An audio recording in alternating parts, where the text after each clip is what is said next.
شروع اللہ کے نام سے جو بڑا مہربان اور نہایت رحم کرنے والا ہے۔ السلام علیکم دوستو، کتنا تعجب کی بات ہے کہ فرعون کا ذکر آج تک موسیٰ علیہ السلام کی کہانی میں ہی کیا جاتا رہا ہے، اور عام آدمی کے ذہن میں یہ بات بٹھا دی گئی ہے کہ فرعون نام کا ایک بادشاہ تھا جس کے گھر میں موسیٰ علیہ السلام نے پرورش پائی اور پھر اسے چیلنج کیا۔ لیکن دوستو، یاد رہے کہ فرعون صرف موسیٰ علیہ السلام کے دور کا بادشاہ ہی نہیں تھا، بلکہ یہ ایک اصطلاح ہے۔ اس اصطلاح کا مفہوم کیا ہے؟ دنیا میں کتنے فرعون گزرے ہیں؟ مصر میں موجود فرعون کی کیا حقیقت ہے؟ حضرت موسیٰ علیہ السلام کی پیدائش کے معجزاتی واقعات بھی اس ویڈیو میں شامل ہیں۔ ویڈیو کو سکپ کیے بنا دوستو آخر تک دیکھیے گا۔ مصر کی سرزمین ایسی سرزمین ہے جہاں بہت سے فرعون گزرے ہیں۔ مصر کی سرزمین پر اللہ تعالیٰ نے بہت سے عذاب نازل کیے، اور مصر کی سرزمین نے اللہ کے قہر و غضب کے رنگ بھی دیکھے۔ ان تمام واقع ہونے والے عذابوں کے باوجود مصر کی نافرمان قوم اللہ پر ایمان نہ لائی۔ لیکن فرعون اللہ پر کیوں ایمان رکھتا تھا؟ آج کی ویڈیو میں ہم ذکر کریں گے۔ وہ فرعون جو اپنی قوم کے سامنے یہ دعویٰ کرتا تھا، انا ربکم اعلی، کہ میں تمہارا سب سے بڑا رب ہوں، یہی فرعون اللہ تبارک تعالیٰ پر ایمان کیسے لے کر آیا؟ اور یہ فرعون ایسا کون سا عمل کرتا تھا کہ اس کی ہر دعا قبول ہوتی تھی؟ پیارے دوستو، جس فرعون کی ہر دعا قبول ہوتی تھی، اس کے باوجود اللہ نے اس فرعون کو غرق کیوں کیا اور دنیا کے لیے عبرت کا نشان کیوں بنایا؟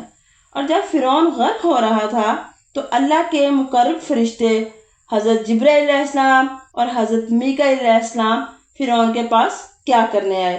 ان تمام باتوں کا ذکر ہم قرآن و سنت کی روشنی میں کریں گے۔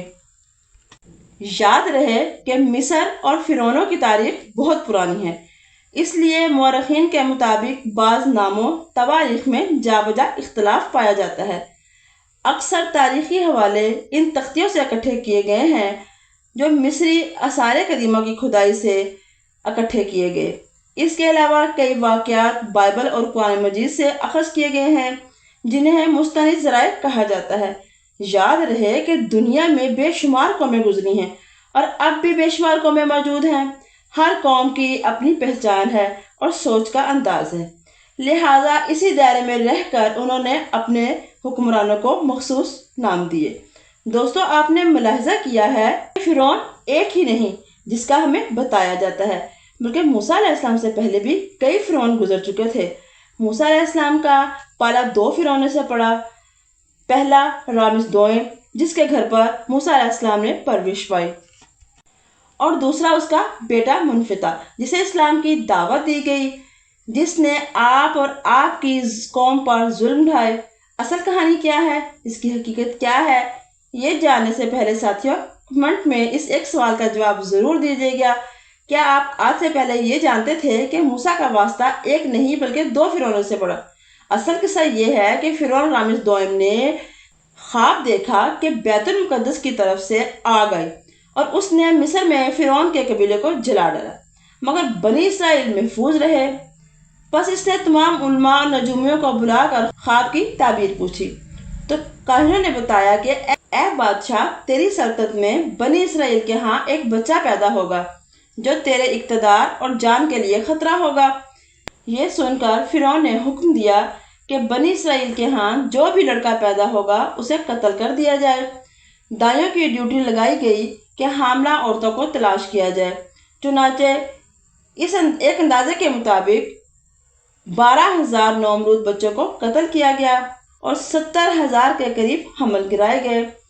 یہ دیکھ کر قبیلے کے لوگ فرعون کے پاس آئے اور کہا کہ تو اسرائیلیوں کی نسل کشی کیے جا رہا ہے، تو ہمیں خدمتگار، نوکر چاکر اور مزدور کہاں سے ملیں گے؟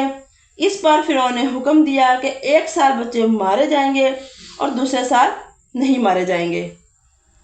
لہٰذا جس سال نہ مارنے کا حکم تھا اس سال ہارون علیہ السلام پیدا ہوئے، اور جس سال بچے مارے جا رہے تھے اس سال حضرت موسیٰ علیہ السلام پیدا ہوئے۔ جب آپ کی پیدائش ہوئی تو ماں سخت پریشان تھی، کہ فرعون کے کارندے اسے مار دیں گے، اس لیے اس نے موسیٰ علیہ السلام کو ایک صندوق میں بند کر کے دریائے نیل میں اللہ کے سپرد کر دیا۔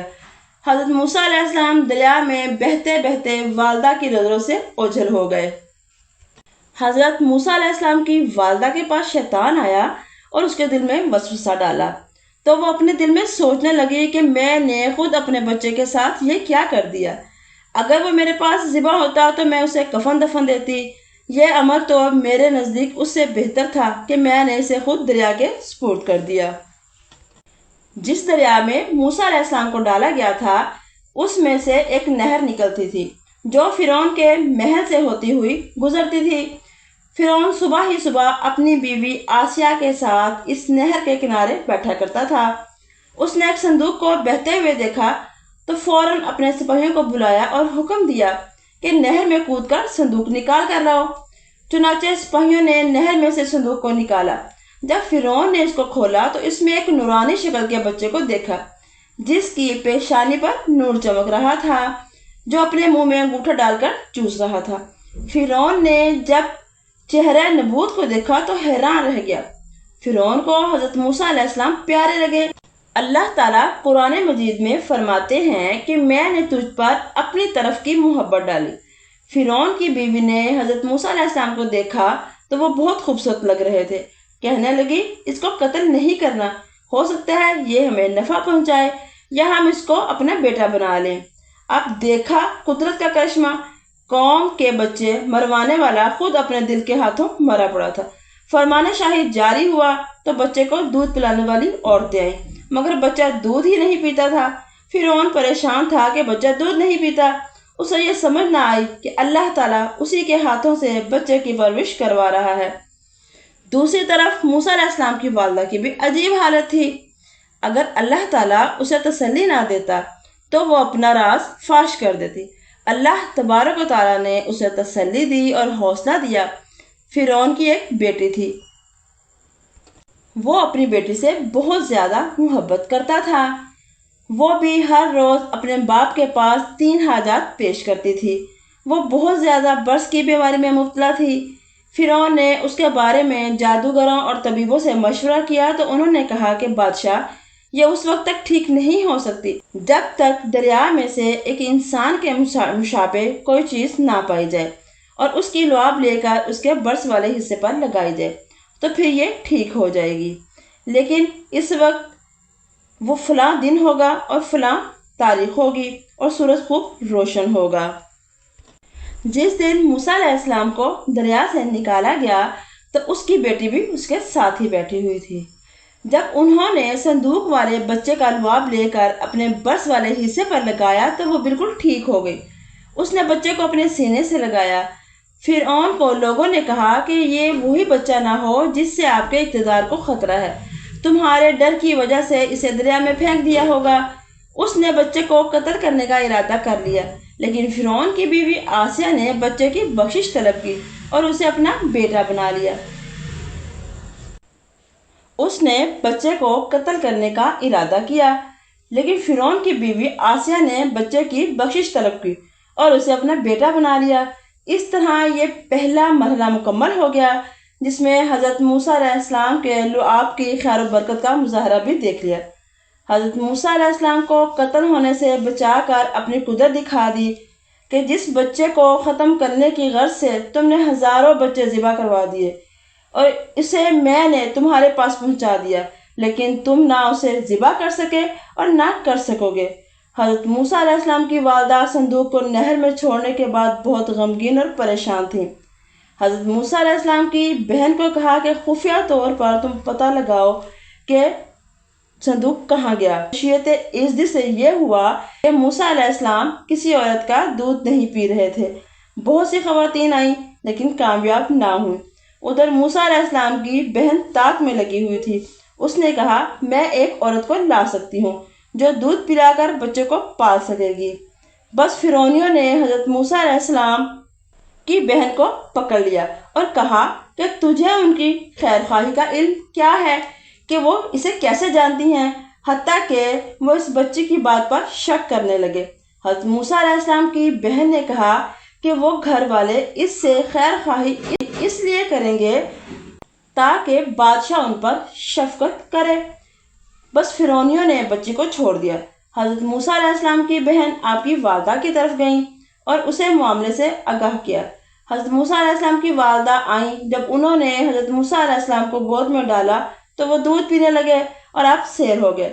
بشارت دینے والوں نے آسیہ کو بچے کے دودھ پینے کی خوشخبری سنائی کہ ہم نے تیرے بچے کے لیے دایا تلاش کر لی ہے۔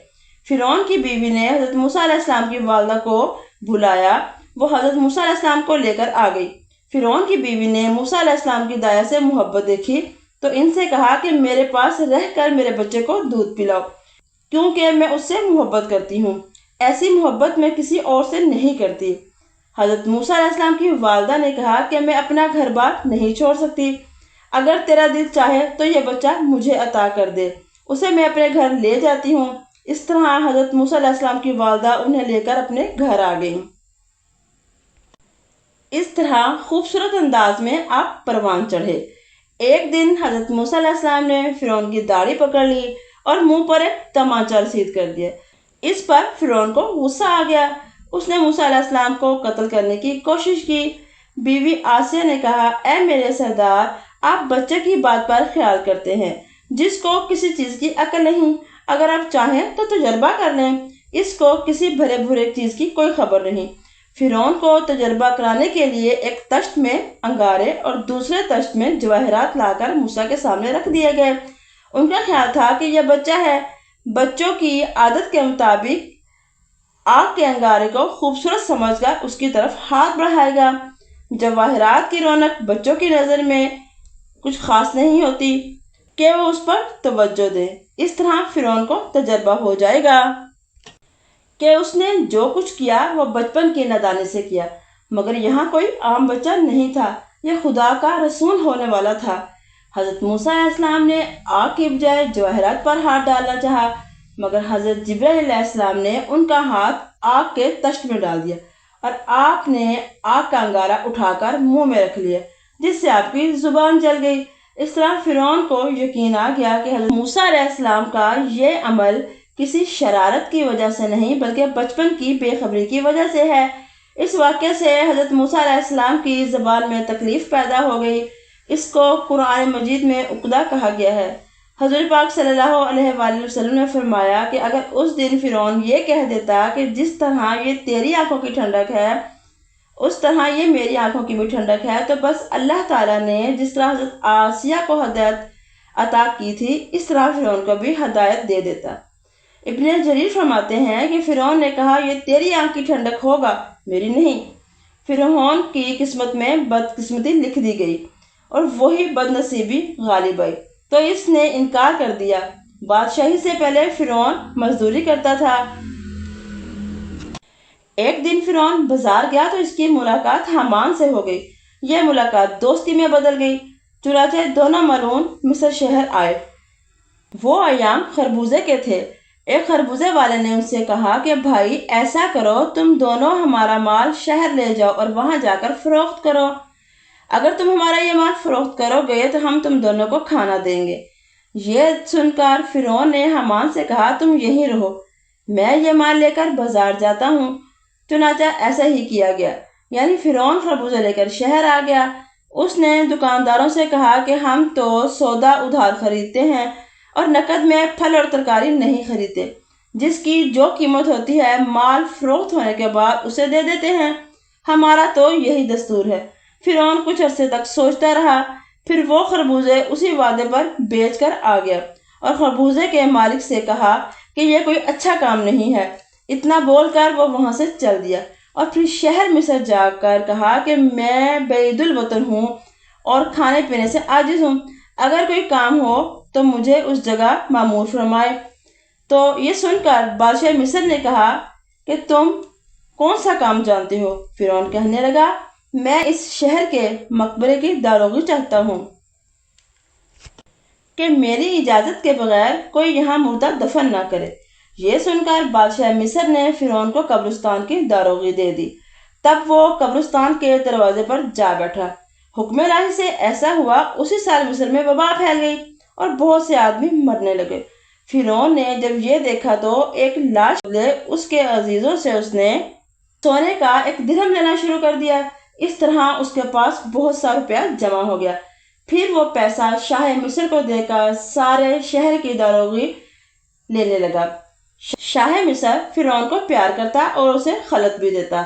اتفاقاً قضاء الہی سے وزیر مر گیا۔ اس کے بعد شاہ مصر نے فرعون کو وزیر بنا دیا۔ اس وقت فرعون نے حامان سے کہا کہ میں چاہتا ہوں خدائی کا دعویٰ کروں تاکہ ساری مخلوق مجھے اپنا معبود بنا دے اور میری پوجا کرے۔ یہ سن کر حامان نے اسے کہا اگر تو خدائی چاہتا ہے تو یہ کام آہستہ آہستہ کر، پہلے تو مخلوق کو اپنے ہاتھ میں لے۔ فرعون نے کہا ایسا کرنے کا کیا طریقہ ہے، کیونکہ اس وقت لوگ حضرت ہارون اور حضرت یوسف علیہ السلام کے دین پر کاربند تھے، ان کو کس طرح اپنا بنایا جائے۔ وہ حامان اس بات کو سن کر کچھ دیر سوچتا رہا اور پھر کہا کہ بادشاہ مصر سے درخواست کر کہ میں چاہتا ہوں 1 سال تک مصر میں رعیت کے واسطے عوام کے لیے مفت سہولتیں مہیا کی جائیں۔ اس سلسلے میں سرکاری خزانے سے جو خرچ ہوگا وہ میں دوں گا۔ میں یہ نہیں چاہتا کہ تمہارا نقصان ہو اور میرا نقصان نفع ہو۔ میں اجازت دیتا ہوں کہ اس سال مصر کی عوام سے ٹیکس وصول نہیں کیا جائے گا۔ شاہ مصر نادان اور کم فہم تھا۔ اس نے کہا میں نہیں چاہتا کہ سرکاری خزانہ کسی طرح کم ہو۔ اس نے فرعون سے 1 سال کا خزانہ لے لیا اور کہا کہ اپنے من کی مراد پوری کرو۔ تب فرعون نے دربانوں کو بلا کر پوچھا کہ کتنا خزانہ خرچ ہوتا ہے۔ اس کے مطابق روپیہ بادشاہ کے خزانے میں جمع کرا دیا اور پورے شہر میں منادی کرا دی کہ اس سال عوام سے ٹیکس وصول نہیں کیا جائے گا۔ ہم نے اپنی طرف سے خزانہ بادشاہ کے خزانے میں جمع کروا دیا ہے۔ مصر کی رایا یہ سن کر بہت خوش ہوئی۔ سب غریبوں اور مساکین نے فرعون کو دعائیں دیں اور خدا کا شکر ادا کیا۔ کچھ عرصے بعد مصر کا بادشاہ خود اپنی موت مر گیا۔ پھر عوام کی مرضی سے فرعون بادشاہ بن گیا، کیونکہ مصر کے لوگوں نے فرعون سے نیکی دیکھی تھی کہ 3 سال کا ٹیکس مصر کو معاف کیا اور اپنے پاس سے 3 سال کا روپیہ بادشاہ کو دیا تھا۔ لوگ فرعون سے خوش تھے۔ انہوں نے یہ دیکھ کر فرعون مردود کو تخت پہ بٹھا دیا۔ فرعون بادشاہ بن گیا اور حامان کو وزیر بنایا اور کہنے لگا کہ اب سارا مصر ہمارے ہاتھ میں آ گیا ہے، یعنی اب ہم اس کے مالک ہیں۔ حامان سے اس نے کہا کہ اب کوئی ایسی تدبیر کی جائے کہ لوگ مجھے خدا کہیں اور میری پوجا کریں۔ معاذ اللہ، اس کے وزیر نے اصلاح دی کہ پہلے مصر میں یہ حکم جاری کر دو کہ تمام علماء ہماری حکومت میں درس و تدریس نہ دینے پائیں، اس سلسلے کو بالکل ختم کر دیں۔ اس طرح لوگ آہستہ آہستہ اپنے دین سے بے خبر ہو جائیں گے اور آئندہ پیدا ہونے والے بچے جاہل ہوں گے۔ حامان کی یہ بات سن کر فرعون نے اپنے ملک میں درس و تدریس کا کام ختم کروا دیا۔ بادشاہ کے حکم کی وجہ سے سب درس و تدریس کا سلسلہ موقوف کر دیا۔ اس وجہ سے لوگ اپنے خدا کو بالکل بھول گئے۔ اس کے بعد فرعون نے بتوں کو سجدہ کرنے کا حکم دیا۔ یہ سلسلہ 20 سال تک جاری رہا۔ پھر فرعون ملعون نے اعلان کروایا کہ میں تمہارا رب ہوں، بتوں کو توڑ ڈالا جائے۔ پھر لوگوں نے فرعون کو رب ماننا شروع کر دیا۔ قبطیہ قوم پر فرعون بہت نوازش کرتا تھا۔ بنی اسرائیل کی قوم فرعون کو خدا نہیں مانتی تھی۔ فرعون بنی اسرائیل کے لوگوں کو تکالیف دیتا۔ بنی اسرائیل تو دین یوسف پر قائم تھے۔ فرعون نے ان کو خادم بنا رکھا تھا اور ان کو ذلیل و رسوا کرتا تھا۔ سارے مشقت والے کام بنی اسرائیل سے کروائے جاتے تھے۔ بنی اسرائیل کی عورتوں سے اپنی عورتوں کی خدمت لیتا، غرض بنی اسرائیل کی کوئی عزت و وقار نہیں رہنے دی تھی، مگر صرف ایک عورت آسیہ جو بنی اسرائیل سے تھی اور بڑی حسین و جمیل تھی، اپنے آباء و اجداد کے دین پر پکی تھی اور ان کے خصائل بھی شہر فاق تھے۔ اس وجہ سے فرعون ان کو نکاح میں لایا تھا۔ وہ اپنے دین پر مضبوط تھیں اور خلاف شرع نہیں چلتی تھیں۔ نبی پاک صلی اللہ علیہ وآلہ وسلم نے 5 عورتوں کی پاکی اور بزرگی بیان فرمائی۔